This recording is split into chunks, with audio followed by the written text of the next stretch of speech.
Hello, students. I am Gyan from English Magus. Welcome to our video lesson, The Third Level by Jack Finney, Chapter 1 from Vistas. I'm thrilled to have you here as we embark on an exciting learning journey together. Before we start the lesson, let's know a little about its author. Jack Finney was an American author famous for his science fiction and thriller novels. He was born in 1911. His stories often involved time travel and suspense. Finney passed away in 1995, leaving a legacy of influential works.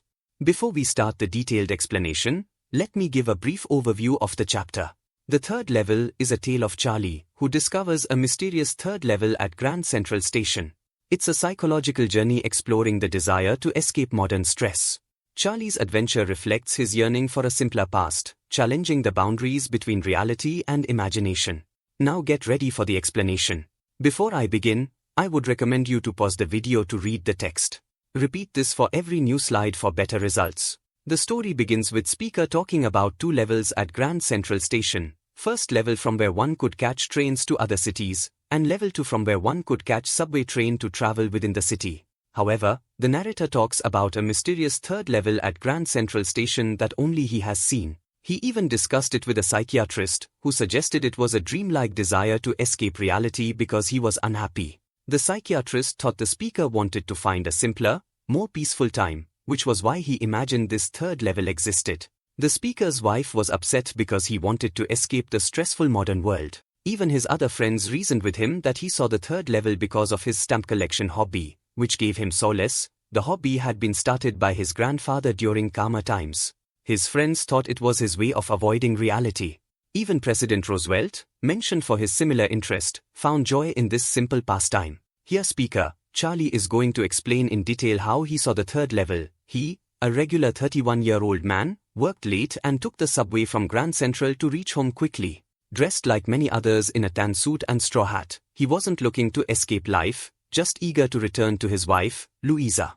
This ordinary choice led to an unexpected event, showing that unusual things can happen to anyone. Charley entered Grand Central, descended to the second level, and while aiming for the subway, he got lost amidst the complex layout. Grand Central's maze of passages often led him to unexpected places, like a hotel or an office block away, highlighting the station's vast and confusing structure. In this section of the story, Charley imagines Grand Central Station as a living tree, constantly expanding with new passageways.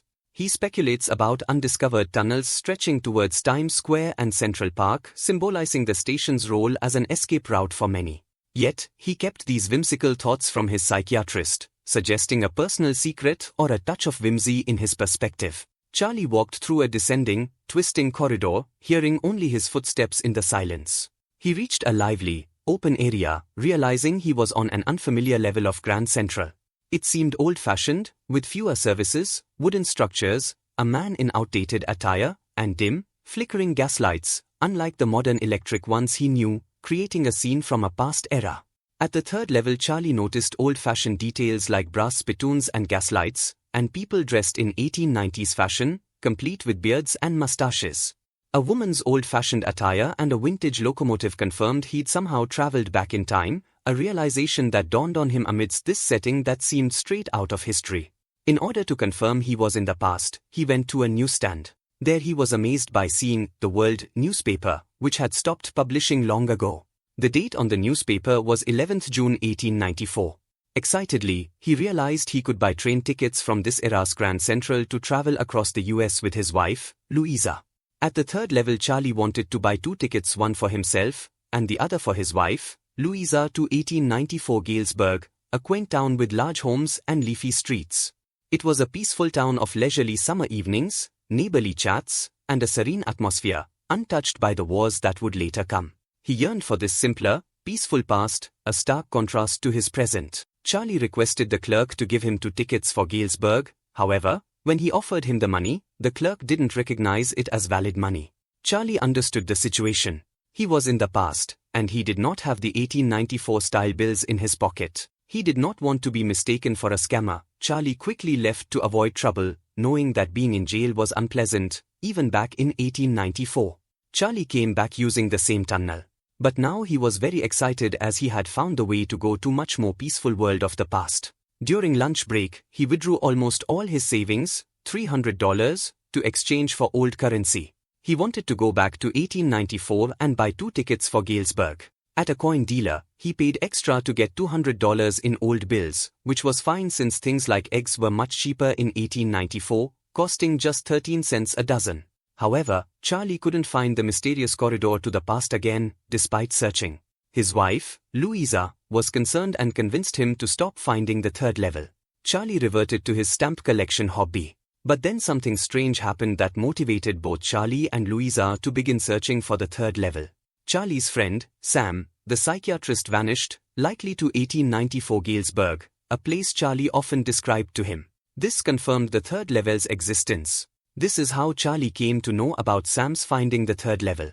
One evening, while was organizing his stamps, he discovered an unexpected first-day cover, an envelope with a new stamp, mailed on its release day for collection purposes. It was addressed to his grandfather in Galesburg, a place from the past, suggesting a connection to the mysterious third level at Grand Central and the time-traveling adventures he'd imagined. The old envelope was postmarked 1894, with a stamp of President Garfield, in his grandfather's collection.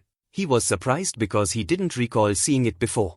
When he opened it, expecting a blank paper inside, as is usual for first-day covers, he found a written message, which was unusual and intriguing. Sam had written to Charley from 1894, confirming the existence of the third level at Grand Central.